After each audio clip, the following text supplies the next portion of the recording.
Dort. Down to Dort. This is Lee Dort, and I'm down to dunk. This is Lee Dort, and I'm down to Dort. I'm Josh Giddey, and I'm down to dunk. Hey, this is Kenny Hustle, and I'm down to dunk. I'm Darius Baisley, and I'm down to dunk. I'm Mike Muscala, and I'm down to dunk. This is Poku, and I'm down to dunk.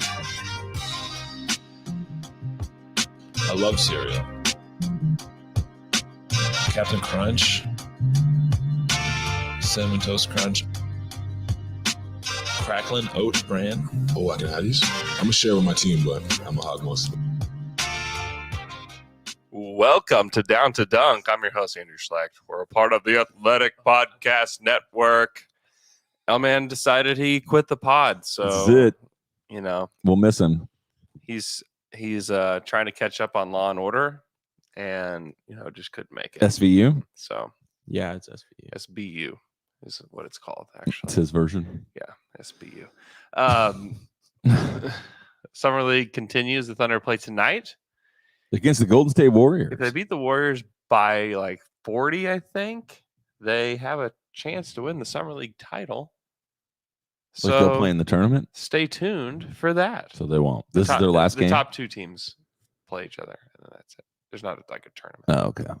Is this their last game? Yeah, it's probably their last game. The Warriors have a good Summer League roster, so depending on who they play, Well, it's the they same. will not win by 40. The Thunder do as well. No. But they just don't. They're not playing anybody anymore. I'd be shocked if Chet plays tonight. Hey, he's a hooper and a baller, So is Giddey. and he's played all the games but one. So I don't know why Chet wouldn't play tonight. True. I'd like to see him out there. Yeah, I'd like to see the boy out there. I'd like to see him against Wiseman. Yeah, I'd like to see him out on the court. I'd like to see the boy out there. I'd like to see the boy out there playing on the court. Thoughts on Chet through what are we at? 6 Summer League games? I think it's his fault that we will talk about him too much. So the way he started his career in the NBA against the Jazz in Salt Lake City, Yeah. he set the standard for what we expect of him that is impossible at this point to hold up. It was the peak. It was the peak. And so for us, is it's like, or at least not even us, but like the media, as far as national, it's like any game where he has a decent to meh night, it's like the whole conversation pivots to, is his body too thin? Can he not do this? Why is he limited here? It's like it begins, all of those critiques come up. It's going to be, I think Alex mentioned this in the text thread, but it's going to be exhausting defending Chet. Although I don't know if it's that much of a defense. Like, I think a lot of people really believe in his potential. Yeah, but there's I think people that really like him. There's some people that don't like him at all. yeah, And then Taylor. No, I love him. Why do people not like him? Just because of the way he looks? Well, here's where we're at. We're at the stage of NBA draft, like post NBA draft, where it's time for me to defend my takes. And so if you didn't like Chet pre-draft, you can use games like the other night to be like, see, he's not going to be able to hang. Or you can talk about the Utah game like, all right, it's one game. Who cares? It's Summer League, It's time to defend your takes. Yeah. This is how everybody feels. Something I really like about Chet is, okay, you start with that first crazy game that threw us all off of this planet. It was unbelievable. Yeah, it was unbelievable, right? And then his normal games that he's had in the Summer League, you're like, okay, well, that was fine. And then you look at his stat line, though, and it was still 7 of 9 from the field. Yeah. Or like 6 of 9, and he made all his free throws, and he had 3 blocks, and he had 7 rebounds, Or and 5 steals. 5 assists. steals. 5 steals. Yeah. Pacers, or not the Pacers, the Kings. And so that's something that I really, especially with him being this early, is like, if he's not going crazy offensively or having highlight plays, he's gonna fill in everything else. Yeah, and I think He's gonna give Yeah. you something every night. You're gonna get blocks from him, you're gonna get rebounds and assists from him, you're gonna get steals, you're gonna get something. And I think that the other thing we are seeing is most teams are, not that they do a lot of scouting in Summer League necessarily, but they do at least some level of game planning, right? So their goal right now is to make Chet a perimeter player, to press the ball, to keep him from getting to the spot, because he's not sitting there with a 2-foot cushion at the 3-point line as Right, much as he was against, right? Like people are pressing up on him. Some of the best defenders are wanting to defend him. And some of that is because he's currently maybe the best player on this roster now. But in addition to that, I think it's the thing that Chet is going to deal with the fact that he comes with that kind of ego or cockiness or whatever, whatever you want to call it, is he is going to get the best from guys because they want to prove something. I think the reminder that I keep in the back of my mind and the reminder I think that all of us need to listen to is one of the important things about Chet, and especially in the pre-draft and draft process, is why people thought he was going to be great in Oklahoma City is because they have the patience to give him a few years to actualize who he can become. Yeah. Like the fact that we're expecting him to be this finished product his first year in the NBA, or even though he's a little bit older, he's almost 20 or whatever, he is still growing and figuring. He's still a rookie. He hasn't even played a real NBA game, and we're already evaluating him like, nope, his body's not going to hold up. It's like, can we give this guy a minute? And it's because he set this high bar, Right? Where if you watch him in that Jazz game, It was not smart. He shouldn't have done that. Are the Thunder going to make the play-in? playoffs? Well, not even the play-in, the playoffs. I think I have home court advantage. Yeah. So it's like, and then I think the other thing that's important in the midst of this is to remember that neither Giddey nor Chet are the best players on this team. Yeah. Like Shai Gilgeous-Alexander will make Chet a better player. Yeah. Just by drawing the defense towards such a magnetic player. Yeah. So that's what I'm more intrigued now. I've seen Summer League. I've seen what I need to see. Through the whole time, I have not been unimpressed with what I've seen from him. J-Dub, even Trey Mann looked better, obviously, against the Kings. Yeah. Giddey, I was just in love with what he did in the Summer League. He was reckless and crazy, which is exactly what I wanted to see. I don't care about him protecting the ball in this one. The Chet thing it's going to be a narrative for as long as he's here, truthfully. Yeah.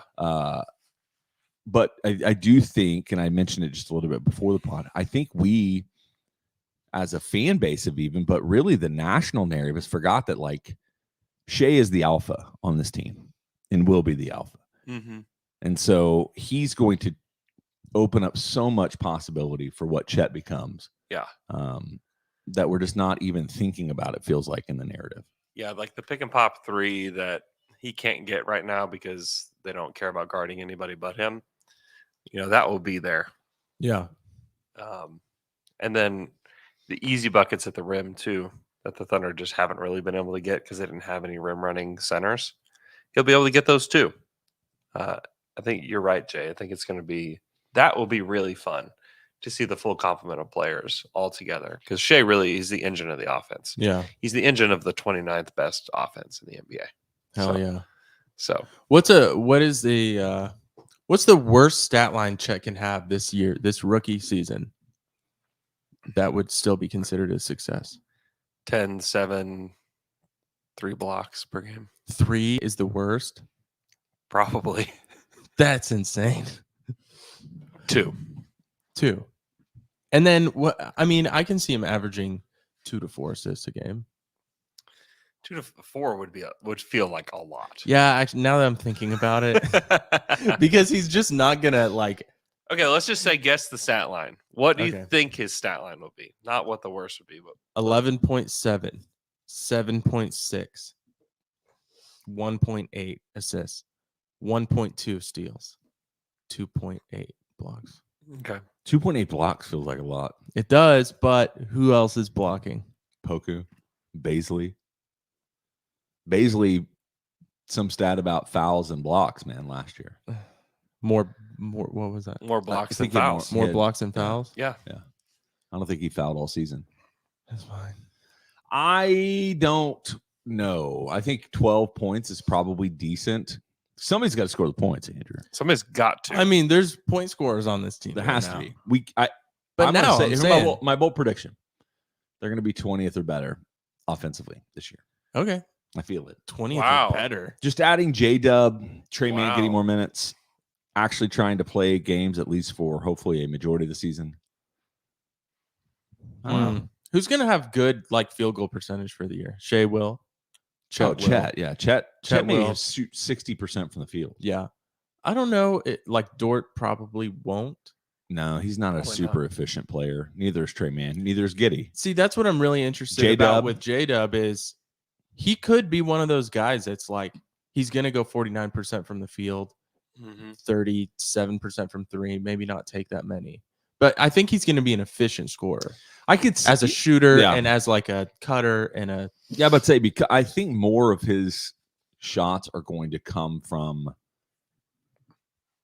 he's not. I don't think he's going to shoot. If he does play the 4, I think he will stretch a little bit. But I think so much of his game, it looks like, is going to be cutting or Yeah. getting things in the lane more so. And if that happens, then immediately your field goal percentage begins to increase. yeah. So I don't know. He'll play all over the place. I mean, he'll play the 1 through 4, just Mhm. depending on what they need that night. You know, But then that's- and it's like Kenrich is a really good option at that 4 spot too. yeah, they'll play Kenrich. At least to start the season, they will for sure. So who's gone off this team? I know y'all did a little bit of this on Wednesday. Mm-hmm. I think Ty Jerome's gone. Yeah. Yeah, probably so. Derek Favors gone. Favors are gone. Yeah. Jermichael Green. It's gone. Yeah. Never even showed up. Mm-mm. Is Favors gonna be on the team though? He was there at Summer League. Yeah. Yeah, I saw him. I mean, Wearing some he'll cool be the jeans. backup. Cool jeans. They'll have him play like backup minutes to Chet. Favors? I hope Yeah. Muscala No, Favors just is plays gone. the Yeah, backups. Really? Yeah, Favors gone. Gone. Hang on. Who's Yeah, backup center? Mike. Okay. Or Muskie. Not Jay Will, I hope. could be. He needs a year in the G League. I think you're right. I think he's gonna do that. They like him a lot. Yeah, they Yeah. gave him a 4-year deal. I know. They do like him a lot, it feels like, but I'm And they like, took him 34th in the draft and gave him a contract. I it's mean, okay though feels like for a him to take a year and Dort-ish. develop. you know what? You got to lose games somehow. Yeah. Apparently playing J Will will do that. J Will and Poku will get you. I mean, Mike Muscala will play backup center. I Stay mean, in the top that's 10. That's what will happen. I saw Mike eating lunch in the hotel. Oh my god, how does he eat? Stopped and talked to him. Made sure that he knew that he's talking about cereal on every single podcast that's ever been played over this Mhm. past year. Crackling Oat Brand. He liked that. He's a cool guy, huh? He's a cool guy. Did you talk to any other Thundermen? I mean, I saw Jeremiah Robinson Earl outside of the arena. He's a very nice guy. There's another 4 that's probably gonna need some minutes. 4 or 5. Yeah, Jeremiah looks. Oh, yeah. He fit. looks good. He looks felt. He looks very good. There's not a lot of idea guys on this playing team that make bad him and decisions Chet together. anymore. You know, Yeah. No, it's like everyone that's gonna play besides Poku and Baisley are gonna make pretty good decisions. With the ball or in life? On the basketball court. Okay. Everybody besides Baisley and Poku making good decisions. Those two. You do forget about some of the guys though that aren't there. I think the hype around the Summer League team has made it that way, where you're like just thinking, man, this is the team. Yeah. And I know it kind of is. Shea, I know Shea is obviously the primary piece, but I think Dort obviously makes an impact. Like, Yeah. Kenrich was another one that I was thinking about, but then beyond that, like, I don't know which one of those guys I would really want to see a whole lot more than the guys that are playing in Summer League. Right. Yeah. Like within reason. right? Wiggins? Do you want Wiggins to have Yeah, some yeah. minutes? But Wiggins is in Summer League. Yeah. You know what I'm saying? Like, I'm talking about the guys that were sitting on the sidelines. I'm like, obviously Shea's the most gravitational, then Dort, Mhm. then Kenrich. And I know Baisley, there are some people that are listening to this that are immediately getting defensive. And I need to see more out of Baisley offensively. Yeah. I'll just say that. He'll So play. he will play. He'll have the opportunity. But beyond that, you could see, like, if we're talking, God bless you and your family. Oh, thank you. if we're talking about your top guys, you're going immediately to J-Dub, Giddey, Mhm. Chet, Treyman, Wiggins, JRE. Yeah. Like those 6 that I just listed, plus the guys that were on the bench that I just talked about between Baisley and Yeah. Shea, Dort. I don't know. Who else is going to get minutes and I'm not thinking about? No, I mean, I think I that's guess Muscala, yeah. yeah. I mean, Michael plays some, but those are the guys that will play a majority of the minutes. Yeah. Makes me excited for I the mean, that's the season. team. I mean, that's J-Dub most of the lottery picks. J-Dub has this offensive game. I didn't know anything about J-Dub when he was drafted. Nothing. And he has this game that makes you think he's not going to be a great defender for some reason. Do you know what I'm saying? Like those players that are so good on offense, they're like, oh, they're not going to be very good defenders just because it seems to be that way in the league. You're talking about J-Dub. I'm talking about J-Dub. Okay.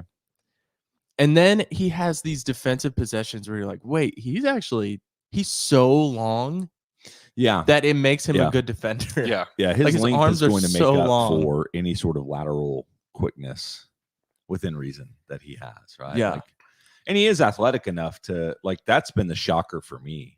Like, watching the way he dunks, which is one of the things you talked about in the interview, which was really well done. Like, I just think his athleticism was the more surprising part of him, which is going to also make him potentially be a higher level defender. And the fact, I think that this is also an underrated part of J Dub's life.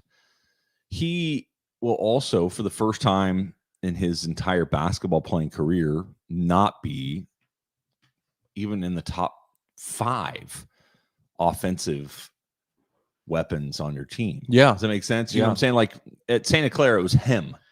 Yeah. So everything was scouted towards him. Mm-hmm. In Phoenix, when he's playing, he was more than likely probably the best player on their team, you know, Without a doubt. to go play college. Yeah. So for this is like, hey, dude, you get to focus on what specific areas you want to. Mm-hmm. That's why I'm kind of encouraged. He's been probably the most encouraging overall player from the summer league, in my opinion. Yeah, Chet, you knew coming in. It's like, all right, this guy's going to be good. He really needs to be good. Second overall pick. He's got to be good. You have a baseline level of like expectations for him. Yes. And J-Dub, it's okay, I'm pleasantly surprised with this. And then through the summer league, okay, this dude is so good. Because it felt like a reach at 12. You're like, Yeah. oh, that guy, he's mocked at like 17 every single mock draft. Like, why did we pick him at 12? But you know where we took him, Andrew, at 12? Mhm. In the, I forgot what that zone is called in the draft. Sweet spot. The sweet spot. Yeah. We should know. Should have known. Any players taken in the sweet spot, they're going to be good. We'll get to see a lot of Usman tonight running the point. Yeah, that's a guy that feels like he should have been on the team last year. That we're saying he's probably not going to get that many minutes this year. I don't know, man. Yeah. This has been fine. He was bad until the last 2 games. Defensively, he's played well. Okay. And he's a good decision maker. The surprising thing about Usman is when he misses bunnies and easy ones. Like, Yeah. that's where I'm like, he just missed a layup. Yeah. And the shot, whatever, man. Keep shooting it. Have a blast. I don't really care about that. But yeah, the missed, like, hey, I got a rebound and I still couldn't make it from a foot away. I'm Right. like, oh, yeah, I know specifically what you're talking about. just dunk it or something. I don't know. Like, there's got to be a way. To He's make so big. Like, he looks so big Yeah, he's on the giant. floor. He's giant. Yeah. Another guy that we were talking about last year that's not going to play, Teo. Yeah, I don't know why he's still on the team. Yeah, he may not be. Because he's French. Also, he might be around Cozy French. just for Cozy Oos. French. Cozy French. Cozy French. He might be around just for Oos, though, to make him more. That's what I was going to to say. make him more That's why I was trying comfortable. to say Cozy French. Cozy French. Yeah. To Seriously though, I mean, Yeah. He's a Dort's- vet now. He's a vet now on this team. Dort speaks French though, so maybe that's Yeah. enough. I don't know. That's like Canadian French. That's different. Is it? Yeah. I don't know. Is it the language is different? I mean, the language is not different. They can. I mean, that's what- communicate. Like, in is it French. Spanish in Spain versus Spanish in Mexico? Right. Huh. Slang is different. Abbreviations are different. The way you phonetically pronounce words are a little different. I just want to be honest with you. I think you're lying. I'm and not just lying. making this up. I'm not lying. But Okay. I'm with you. So hold I on. was just I'm in- with you. I'm with you. I just shut like- up, Jay. Okay. I was in Portugal. They speak Portuguese. Okay. So does Brazil. So does Brazil. They can talk to each other, but it's a little different. All right. If you're from Portugal, you can tell if someone's from Brazil. If you're from France, you can tell if someone's from Canada. It's like okay? Australian and England. Exactly. And American. No, It's we kinda speak like- American. They it's like- speak English. It's like Oklahoma and Jersey. English. Much different. So It's are like you? Twitter. But are you? Sometimes I Are read you English assuming Twitter. this? I don't know what they're Are saying. you assuming this, or you know this about French? No, I know this about French. Okay. I'm exaggerating. They can communicate in Yeah. French. Yeah. But it is different. Yeah. It is a Okay. little How different. about that? Look at that. Wow. Okay. I mean, you Geography. could, even like there's words in England. Like if I say jumper, what is a jumper to you? Song by Third Eye Blind. What is a jumper to you? If I say it's a girl's Ooh, suit. that's a romper. a jumper is just a sweater. A jumper is just a sweater. Any sweater. Wow. How about crisps? Those are chips. chips. What Chips. about chips? Fries. Those are fries. Fries. See what I'm saying? Dang. Tayshawn's deep dive. Wow. What else, man? Oh, you want me to just keep going? Yeah, that's like Taylor lived Oh, in my bad. Ireland for a decade or something. God, what else? Oh, biscuits. What are biscuits? Hold on. they're round bread things. Oh no, they're cookies. Biscuits are just cookies.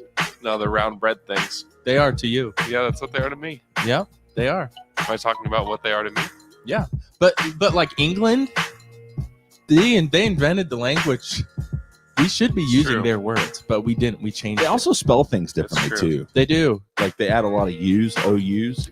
Okay, so here's something in my industry. There's a shirt company called AS Color. They're from Australia. So it's spelled COLOUR. Americans, so many Americans I talk to about that brand call it AS Color. Color. I'm like, no, it's just color. We're the only English speaking country that spells it without a U. Literally everywhere else spells it with the U. Wow. Yeah, all of our U's went to the US of A, bro. Exactly. Give me a high five. Wow. Aluminium. What is Oh, that? yeah. What did I just say? Aluminum. I did. You're right. I worked with a guy from Scotland Mm-hmm. my freshman year in college, and so Donkey. I Was started. Shrek? But he was giant, Mhm. giant, terrifying. But he was a really nice guy. His name's Norman. He was amazing. But I found out like at the end of the year, I started talking. Norman. I started like finding myself like responding to him in a Scottish accent. I was like, This is not "Am I good. making fun of you? I'm not making fun of you. I just want to be you, Ken. Dude. I wish I had an accent like that." Dude, I do that on accident to my father-in-law all the time. He's from Texas, deep Texas draw.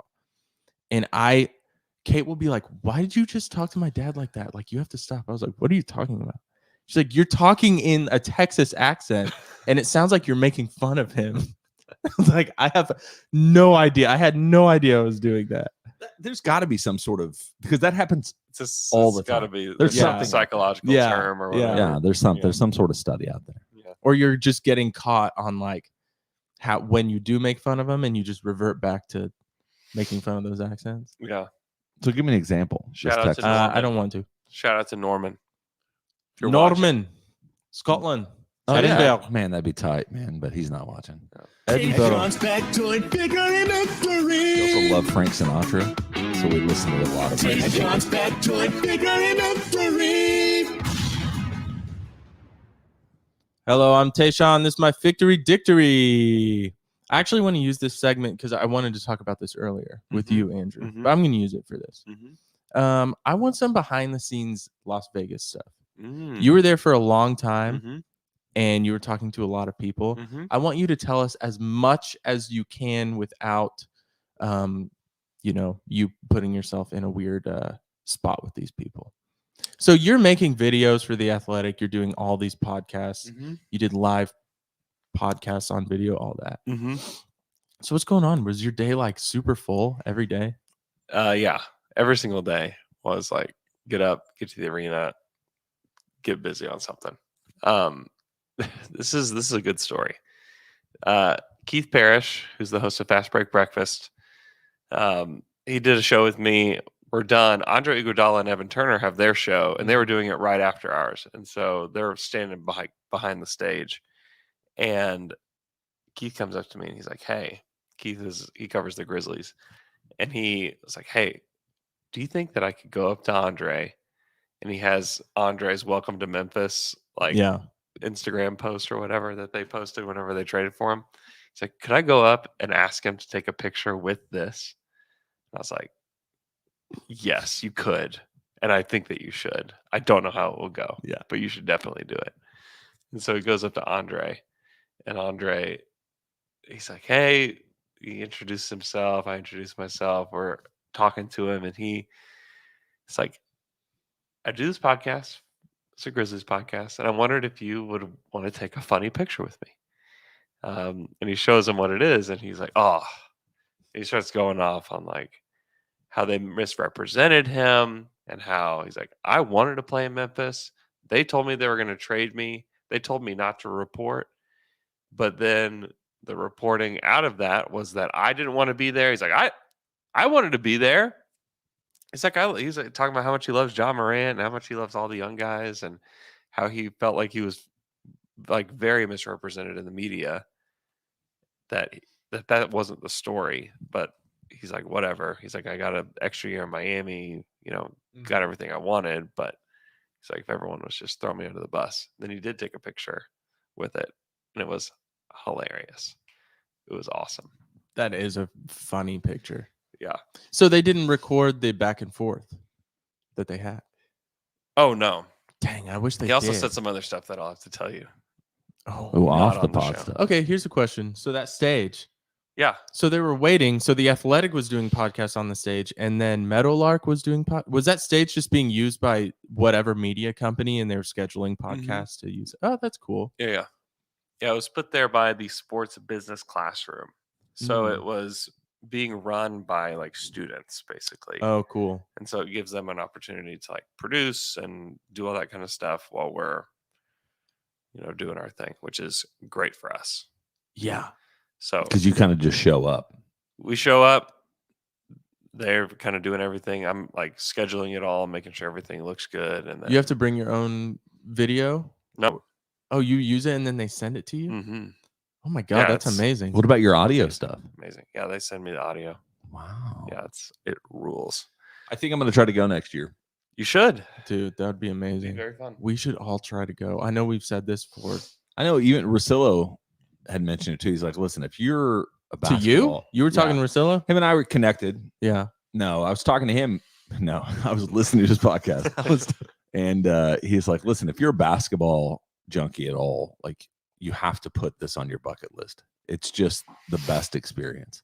Yeah, it's great. You just walk around. It's like, oh, there's Gary Payton just like hanging out, and you could go talk to him if you wanted to. The glove? The glove. And like if you go out and gamble, I hear you'll just run into people. If you go to the right hotels, there's like a few different hotels. Like every NBA team stays at the Wynn. Yeah. And so if you just go hang out at the Wynn, or if you go just hang out at Aria, like people are just going to be around you. Where'd you stay? We stayed at Mandalay Bay. The Thunder stayed at Delano, which is like connected to Mandalay Bay. So that's how I saw a lot of Thunder people just walking in. I just figured and the around. Thunder. No, the Thunder stayed 13 Yeah. miles off the strip. They didn't actually stay in Vegas. They stayed It's like the southernmost On the hotel, strip, though, yeah. on the strip though. But yeah, it was cool. There were a ton of Did you go Thunder swimming? people. No, I wish the pool is amazing. I mean, are you just busy? Like you're working basically the whole time?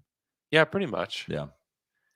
Like some of it is like just networking and like, okay, I'm gonna be in this spot so that I can, be available to talk to whoever. Mm.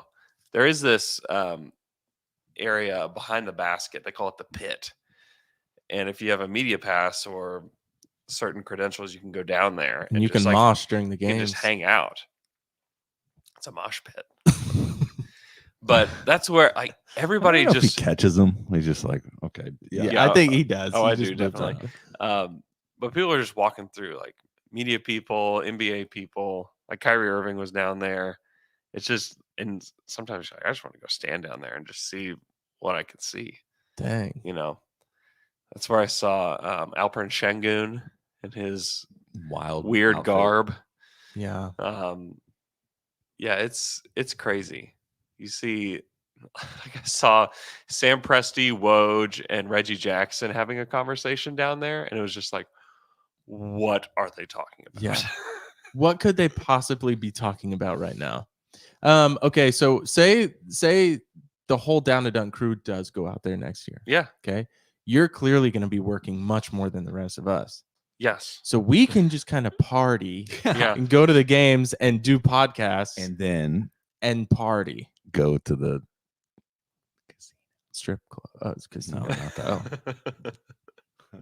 We're gonna get No. Andrew's like doing real like editing a video, and we go to Cirque du Soleil or something. Yeah, that'd be that's awesome. what I was saying. Yeah, we're gonna go. I want to go see Silk Sonic in Vegas. Celine Dion, maybe Britney. What's Silk Dang. Sonic? Silk Sonic, Bruno Mars, and oh my God, Anderson .Paak. yes, thank you. Yeah. And Andrew. You know that song. This.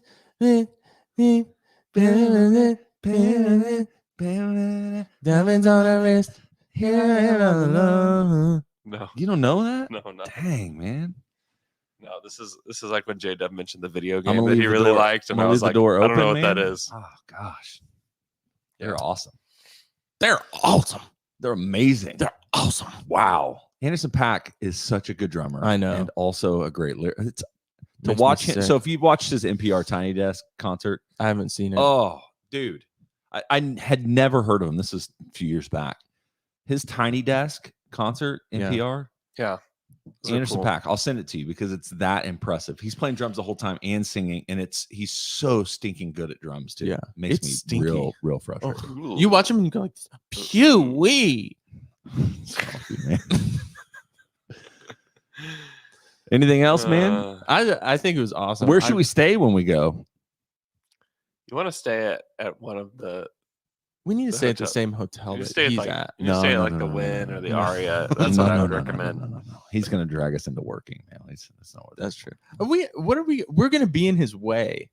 I so think we we should should do be in a different at hotel. some point an entire day podcast. That would be awesome. That would be so We've done that before. It's not as awesome as it seems. No, it's That's terrible. true. Actually, Actually, that was really I bad. just had back surgery too. I walked in. I was like, "Why am I here?" Why how are we how doing long this? did we do it, 7 hours. dude? That was It's still on YouTube in case you wanted to go back and relive. Yeah, about I don't. 3 hours into it. I thought this was much more of a commitment than I was expecting. Luke wanted to do 24 hours Yeah, of podcasting, and then I was like, that is a ridiculous idea. And we narrowed it down to 12. I was like, 12 is still just way too much. I was like 7 because I think we had done like the pod for 7 years. wow. Yeah. How is it only 7 years? How long ago was that? Because this is season 12 for us. I So think. 5 years ago. Is this a 12 season? I don't know. Is it? I think it's 11. 11, 12, 12, 13. I don't remember. 11, Yeah. 12, 13, 14, 15. So we haven't talked. Yeah, season 12. While you're counting, we haven't talked at all about. I know we spent most of our time talking about Thunderbird. Any DeAndre Ayton thoughts from yesterday? Pacers gave a giant qualifying offer, or not Yeah. qualifying offer, a Offer sheet. offer sheet. Suns matched it. Somebody said as soon as humanly possible. Yeah.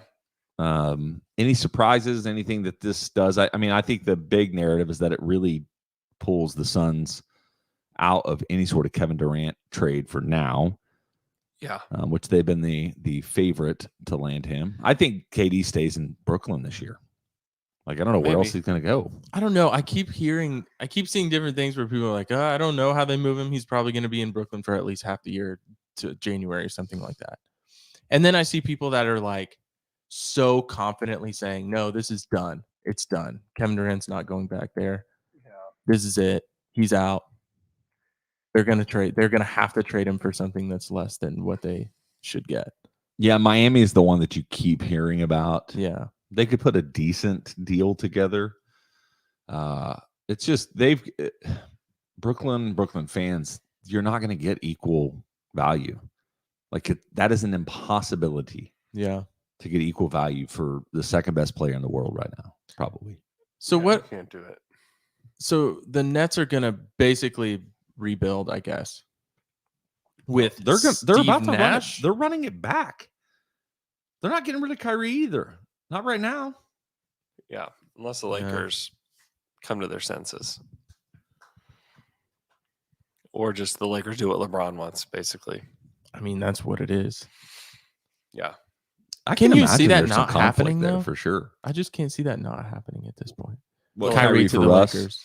Yeah. Yeah, it seems like a foregone conclusion. Yeah. It's the only trade partner. Russ is obviously not happy with the situation. It was funny because like LeBron's talking to everybody, walking through summer league and not talking to Russell, and Russell's not talking to him. Really? Yeah, it's hilarious. And Russ is just sitting vibing the whole time on the other side of the court. As LeBron's like in the pit. Russ is sitting Moshing. on the sidelines, Moshing. just smiling, just vibing with every song. Just Is he by himself? I mean, he's sitting with somebody, but Ray. I don't think it was right. Oh, okay. Russell is very comfortable with burning bridges, isn't he? Yes, it's his. I mean, it's not just he's not innocent in this, but it's No. LeBron has as much to like. This was everybody knew this was a bad idea. Well, here's the thing: is that if Russ was going to change, the best chance for him to change was with a guy like LeBron. Yeah. And the thing is, Russ needs to change and has needed to change for a while. So this is Russ. This just is what it is. Yeah, He's AI. He should have been able to take a lesser role with that team and be okay with it. But he still believes he's Russell Westbrook. in his defense, which I'm not trying to be this Russ stan. In his defense, he's also the only guy that played last year, the whole season. Yeah. LeBron was hurt for large amounts of time. AD basically played 3 games. And yet they still don't want him on the team. I understand that, which Yeah. is fine. Like they shouldn't have ever got him on the team. But now there's this conflict between Pelinka and LeBron. We don't want to. Literally, our draft is already wasted. Like Yeah. we don't have a draft in the next 20 years. Basically, it feels like Yeah. because of the AD trade. Yeah. Which was worth it. You got your championship. Move on. Right. Yeah. But for me, in the end, I'm like, so now the sticking point is 2 unprotected or lightly protected firsts for Russell Westbrook and Kyrie swap. Now, if I'm the Lakers, I don't give a crap about the draft. They're the only franchise that actually can justify Phoenix's draft take Mm. because they don't build through the draft. Yeah, it's true. So trade it all away. Give all your draft assets away. Who cares? And go get Kyrie. Yeah. That's the thing. That's the thing that where I would hesitate. It's like it's Kyrie Irving. Like, okay. But the only time he's ever functioned like a normal productive NBA player is when he's playing with LeBron. Yeah. I know, And but that was so long ago. it was now. when he was young though, too. Yeah. That's where I would kind of worry. Yeah. It's been a long time. Like it doesn't feel like that. But what year did they win the championship? 17? 16. It was the year that Katie left. 2016. 16. So 6 years? Yeah. It's a long time. It's a long time. He's changed a lot. Yeah. I sat right behind Kyrie Irving during the Thunder game. Really? Yeah. He was just, I mean, I could have reached out and patted him on the head. It's weird. Just like one of those weird Could you hear moments. what he was talking about? No, but like several people went up to try to talk to him. Like Alex Schiffer, who works at The Athletic, covers the Nets for us, like went up to talk to him and asked him if he would, go on the record, and No. not happening. Yeah. But a lot of people went over and talked to him. Like Royal Ivy came over and gave Kyrie like the biggest hug. How do they know Um, each other that well? I don't know. Derek Fisher did too. Derek Fisher was sitting over here. Yeah. And Kyrie's sitting over here. It's just like, this is weird.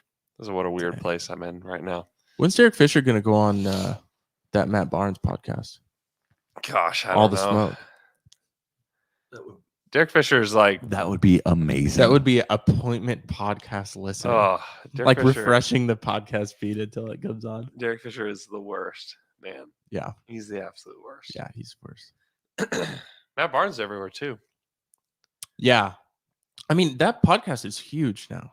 Yeah, he was at the media, party that we had. Mm-hmm. He's like one of the first people there. Matt Barnes was. It's funny, Draymond saying we're new media. Players are going to be in media now. It's like, that's kind of been happening for You're not you're not the first person to do this. No. Yeah. Not even close. Matt Barnes has done a kind of 180 in my perception of him. Yeah.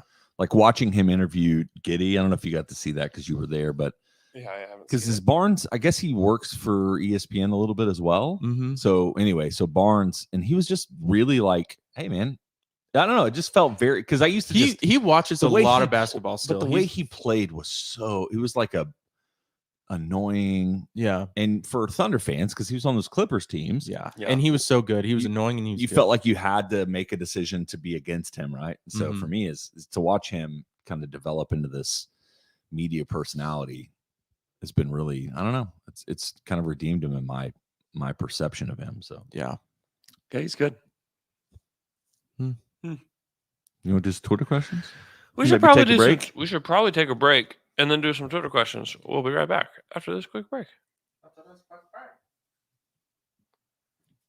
See what I just did? I think that's what I do to my father-in-law. Yeah, definitely. And we're back after that quick break. Now it's time for some Twitter questions. Twitter missed the album. questions. You got questions and you ask them on Twitter. Now we answer them for you.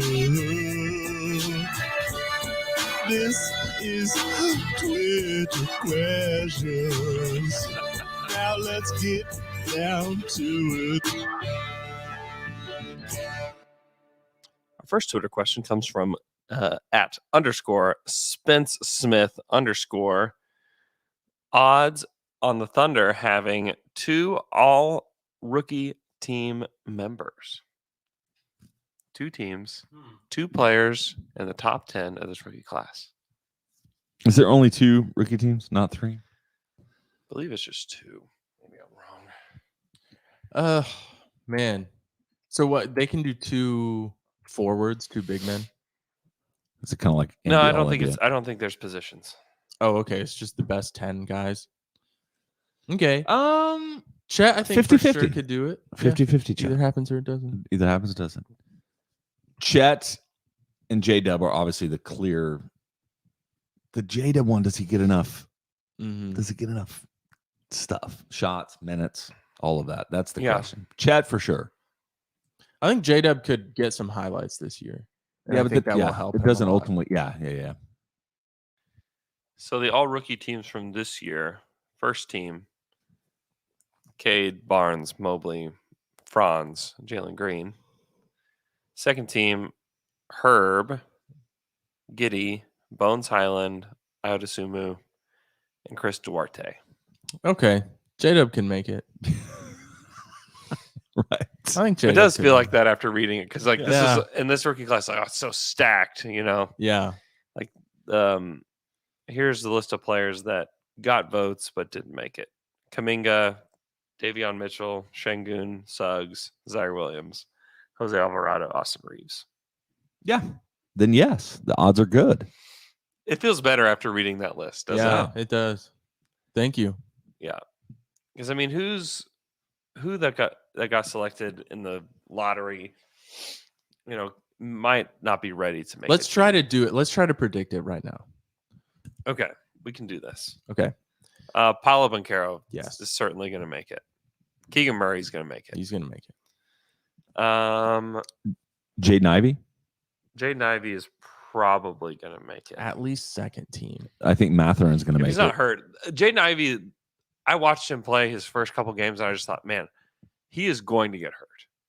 Oh, really? He is like so reckless. He just barreled into one of like the cameramen during a game. I'm like, oh my gosh, he's gonna die. He reminds me of Russ a lot. His athleticism, the way he moves. The difference was Russ was unbelievably durable. Yeah, Yeah. Like yeah, it's the thing that we probably underrate about Russ is how durable he was. without a doubt. Outside of the obviously plagues of Egypt the year before, after, I don't remember. But Yeah. I said it. Ben Matherin, I think, makes it. I think he's going to get a lot of opportunity in Indiana. Yeah, like Shaden Sharp, no. Dyson Daniels, maybe no. Yeah, I didn't watch it. He got hurt immediately too, right? within like 7 minutes, I think. Mhm. They both got hurt within like 7 or 8 minutes of being out there. Sohan, probably not. What about I don't want to mess up his name. Ochai Agbaji. Abaji. I mean, he's just kind of a You role shouldn't have player. even tried. He's kind of a role player. I don't know. What about the guy from Cleveland that drafted from Kansas? Ochai? Ochai. I mean, you could see it happening with J-Dub because he's going to be productive. Are there going to be any shockers? So like Tari Eason. Tari could make it. There's some momentum for people loving that guy. Gosh. Tari, but here's the thing with Tari. He's such a summer league player. Mhm. Like, holy smokes. He's like built for summer league because it's all one-on-one defense and it's all one-on-one offense. And that's what he thrives in. Now, it's always been, can Tari fit into a team concept? Yeah. Because Tari Eason came off the bench at LSU for a reason. Like, oh, this is our best player. Why is he coming off the bench? Yeah. Well, Fred Katz and I wrote a piece where we talked to a scout, and the scout said, Tari Eason doesn't understand how to play team defense. The Rockets defense sucks anyways. So like they just might be like, Tari, just start for us and we want you to guard the best player and we don't care what you do. We don't care if you fit into what we're doing because their team is all over the place. Yeah. And that whole thing reminds me of Davion Mitchell, who last year had a really good summer league and he had a lot of heat coming in the regular season. Yeah. And then he ends up not making the team. He had a really bad start to the season. Mm-hmm. He ended it well. But the way the Rockets are building their team actually gives me hope that whenever we have their picks, that we could get really good picks. Really? Because I don't think they're going to be good anytime soon. Yeah. With the Thunder, you can see the vision of what they're doing. The wild card for the Rockets, though, for me is I mean, I don't know. Jalen Green. Yeah.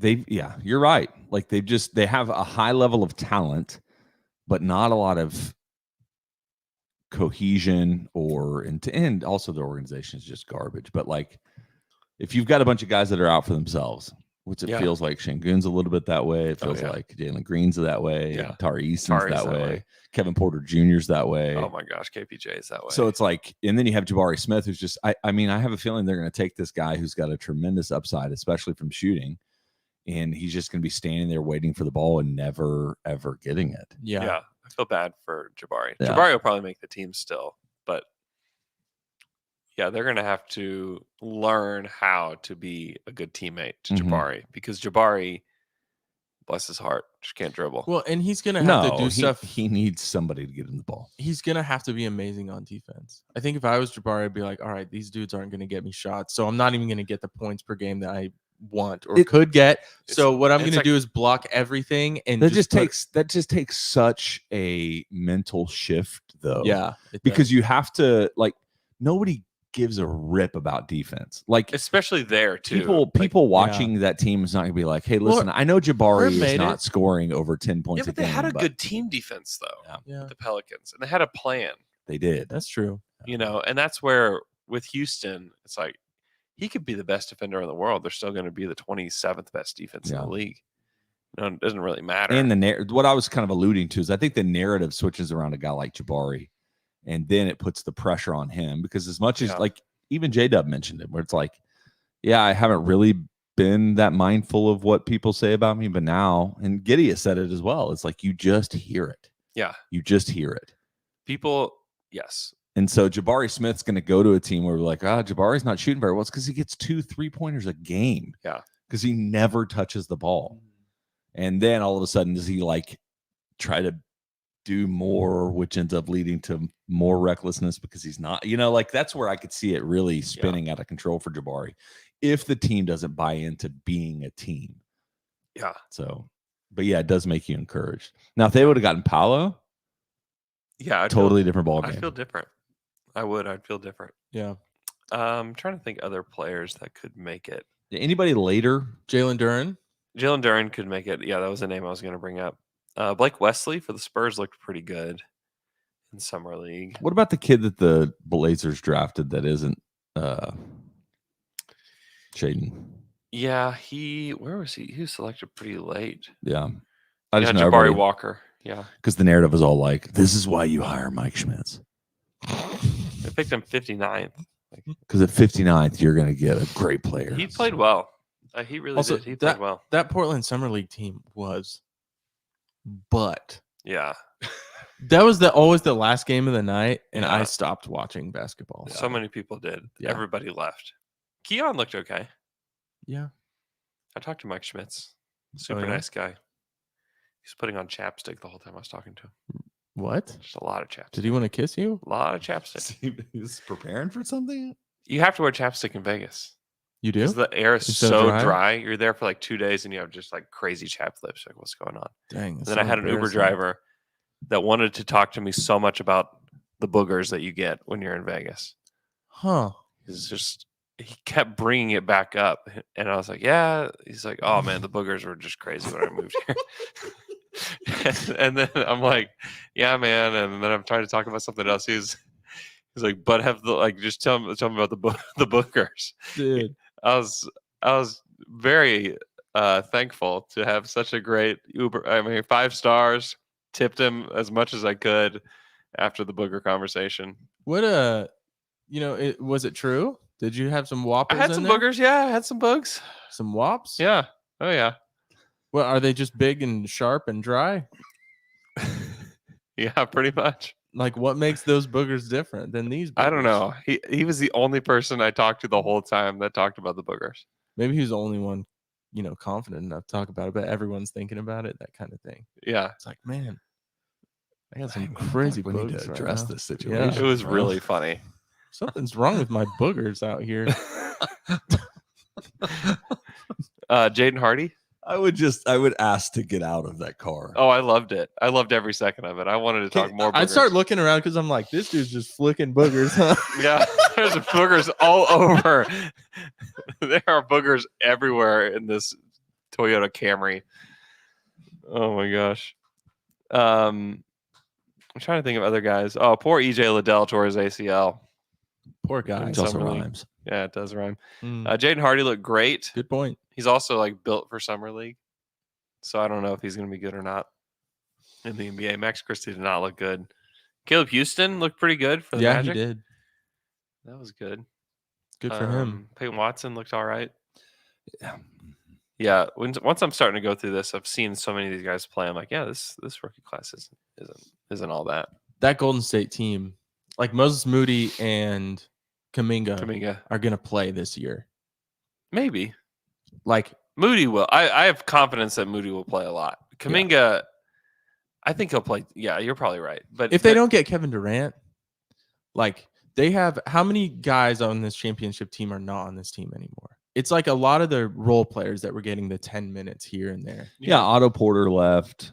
Juan Gary Toscano Anderson is gone. Yeah, Gary Payton's gone. GP2. So those are 3 guys that got. Well, They added Juan didn't, Dante Juan didn't play. Juan didn't play. DiVincenzo. DiVincenzo will Oh, play. that's although his knee is messed up. So yeah. So but they added him, Moody, him. I mean, Moody will get a lot of those Otto Porter. Moody will play. I think Moody Otto will. Porter minutes. Yeah, I think Moody will play a lot. I think Kuminga still doesn't know how to play basketball. But The Warriors will be right back where they were if they don't have injury problems. But as much wear and tear they put on their bodies, like I could see next year being a year where Draymond is hurt for quite a bit. And Yeah. who's next? Like, say Draymond does get hurt, and honestly, he just hasn't been like. He's just the catalyst for them, though, man. I know, that's what I'm saying. whole What's going to defensive happen game when is- when Draymond doesn't work anymore? yeah, It's coming, but it doesn't matter. They have the best shooter in the history of the NBA on that team. Yeah, yeah. Were you going to ask who ends up? like what's the plan? I guess They're and maybe they don't need a plan With right the now. Warriors? Yeah, What do you mean? I'm just saying. I'm just bringing up a hypothetical. Mhm. If Draymond wasn't on this team, Iguodala doesn't really play anymore. He's not going to keep being in the locker room and be on that team for very much longer. Mm-hmm. So when you have Steph and Clay and these young guys, maybe it's Wiseman. Maybe Wiseman ends up being good. Yeah, I don't know. he may be good, but he's not going to be the guy that Yeah, Dre was. yeah, But that's all of these in dynasties. They end up ending at some point. Yeah, yeah. This one, I mean, you're going to look back and be like, hey, you know, we're riding this team. We're paying a lot of money for a couple guys that can't really play anymore. But we look back at our history. We've got 4 NBA championships. Mm-hmm. Like, It's pretty great. Worth it. And Pretty now great. they're not going to go through what it feels like with Moody, with even maybe potentially Weissman, with Kuminga. Like, they are doing that incredible balancing act of we'll still be young when these guys also age out. Because Wiggins is, what is he, 28? I don't even know if he's that old. It's pretty crazy. Yeah. Our And second Twitter question. And they got a pick to get him. By the way. I know. Our second Twitter question.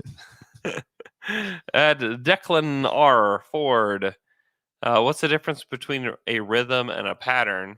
This comes from a Sam Presti quote where he says, less pattern, more rhythm. 27 years old. So I think it's like flow. When I think of rhythm, I think of flow. Mm-hmm. It's this ongoing, consistent thing that doesn't really waver. A pattern feels static and flat. Yeah. Well, I think it's just a shot at Russ is all it is. It's like, we know what Russ is going to do. It's a pattern. He's going to drive. He's going to kick. He's going to do the cotton shot. It's very robotic. Yeah, and a rhythm potentially also has the ability to change, right? Pattern is stagnant. Is that what you said? Yeah. Sorry, I went into my mind for a second, you're thinking like, all right, so this may be a drum thing because Presti's a drummer, but Definitely. still- I don't really thing. think it was a shot at Russ, by the way. I was just joking. still doesn't make I sense. thought you were serious. Pattern. I don't think it's a shot at Russ. I'm just joking. Definitely drums. It's with this, it's all about the players that they've selected in the draft. It's like everybody patterns needs or rhythm. rhythm. Oh. Everybody's got to be able to shoot, pass, and dribble. That's like the new thing. It's like skill. It's like less What a great athleticism. thing to make your thing. Yeah, less athleticism, more. Good point. We What if- want people that play basketball. I on our team. know. Yeah, And it's hard. I do think that after they nailed the draft with KD, Russ, Harden, and Serge, they're like, all right, so now we have to start thinking about who fits with these guys. yeah. We don't need the shooting as much as we need. And the NBA was very different even back then, 10 years ago. So, But that does remind me of the Spurs, right? The Spurs have, as an organization, have rhythm, like what you're talking about. Doesn't matter who's there. They're going to play like the Spurs, and they're going to switch it up a little bit here and there. Mhm. But it's not just this is the star, this is the style. which is so funny because they, especially those teams that played the Heat, it was like the most beautiful rhythmic basketball you've ever seen. Yeah. But I remember dreading watching the Spurs play in the late 90s and early 2000s. They're Like boring. that Spurs Pistons finals. You know why? Everybody wants to just block that. it from was That was them. all terrible. pattern. It was terrible. Those teams pattern. That was teams. pattern teams. Yeah. Pattern teams. I feel so pretentious talking this way. I know, exactly. Sam_Mark_Kelly. Do you see Trey Mann becoming a good enough defender to stay on the floor if targeted in the playoffs? No. No. But here's the thing. He doesn't have to. Look at Jordan Poole. Kendrick Perkins after game one was like, Jordan Poole can't play in this series. They need to sit him. People are going to say that kind of crap about these kind of players. But Shocking the thing is, that Perk was wrong. the thing is, you need these kind of guys to come off the bench.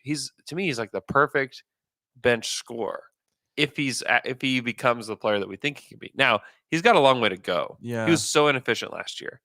If he can become an efficient scorer off the bench, then it doesn't matter. Like, how many of these guys have we seen throughout NBA history that don't have to be great defenders, that can come off the bench, make an impact on the scoreboard, and they probably don't have to close games? But I will say this. Jordan Poole in the finals, yes, after game one, I hear that. But then the rest of the finals, especially the last 3 games, he was putting a lot of defensive effort. Yeah, but he's not good. He wasn't bad in those But by games, the time man is when it matters, right? 3 years away when they're maybe competing in the playoffs. 3 years away from being 3 years You're away. also looking at the fact that by that point, Chet has the potential to cover over a multitude of breakdowns, Mm-hmm. right? Like to have that kind of rim protection. Like I can't remember who it was against, but there was one where he came like on the opposite side. Because Chet's his length and a little bit of movement, like going back to what Vicini says, which is what I've seen every freaking game. He has tremendous defensive instincts. Yeah.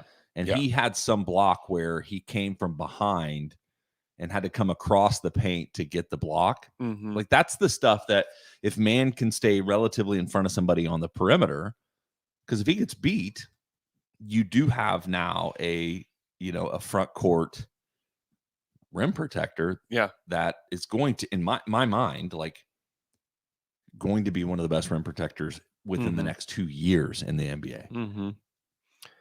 At JLo2836, I know we all love him. J-Lo! And I really don't want to see him leave. I don't know who that is. But with, I do know who that is too. Jennifer Lopez. Oh, you got it. Singer and actress. Model.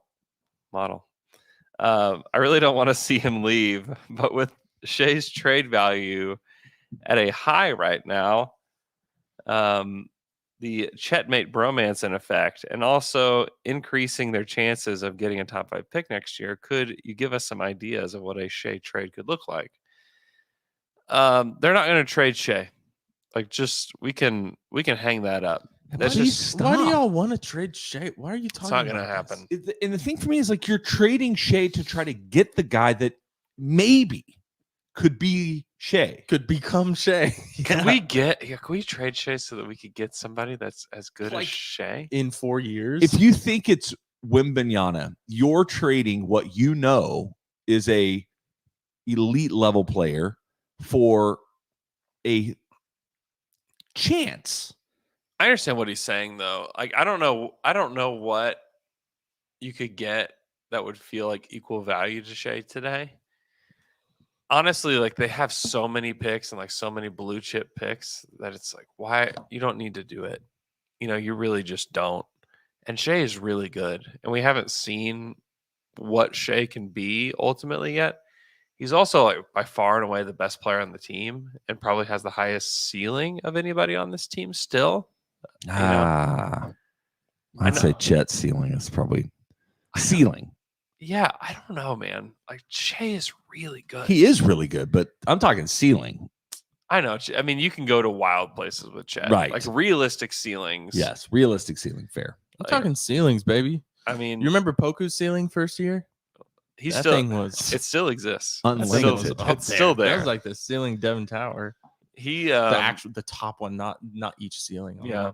Yeah. I don't think very top. I don't think they're sure. We got to talk about the arena before we go. Okay. Bye. So our mayor, David Holt, the honorable. What was he doing? What was he talking? So it's the State of the City address. Yeah, State of the City so he was address. giving the State of the City address, and it basically through Maps 4, I think is where we're at right now.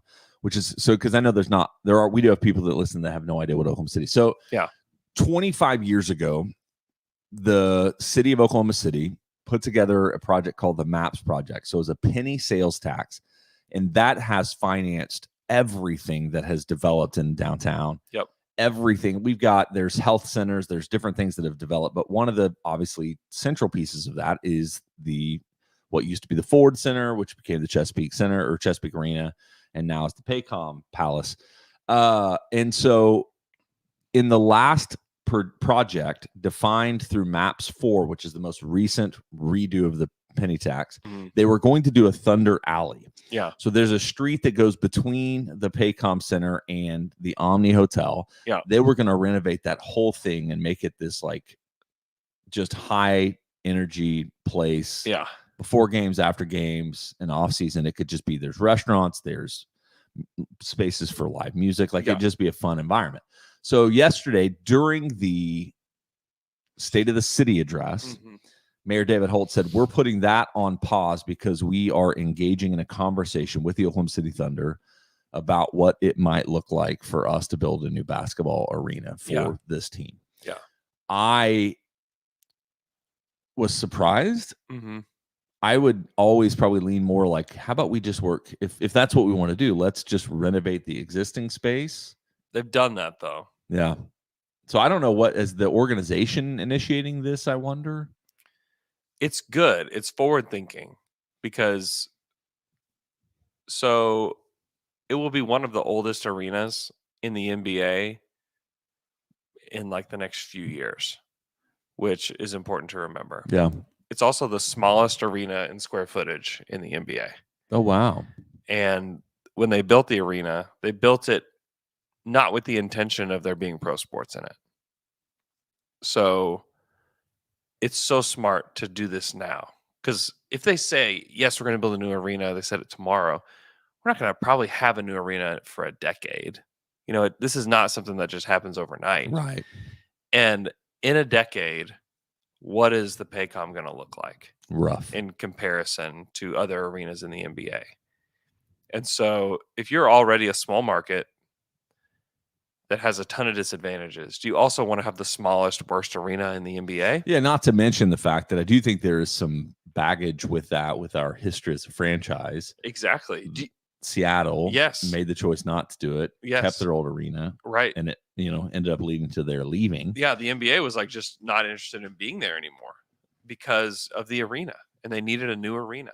And so I think as a resident of the city-ish, I live in the suburbs, but yeah, is I just always go to logistical questions. Yeah. So where does it go?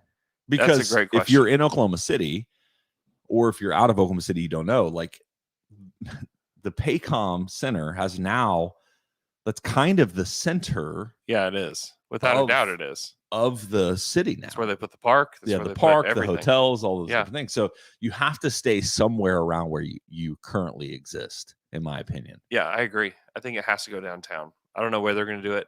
I think it's great. I think people will support it. Yes. And it's just a good forward-thinking way to keep the Thunder here long term.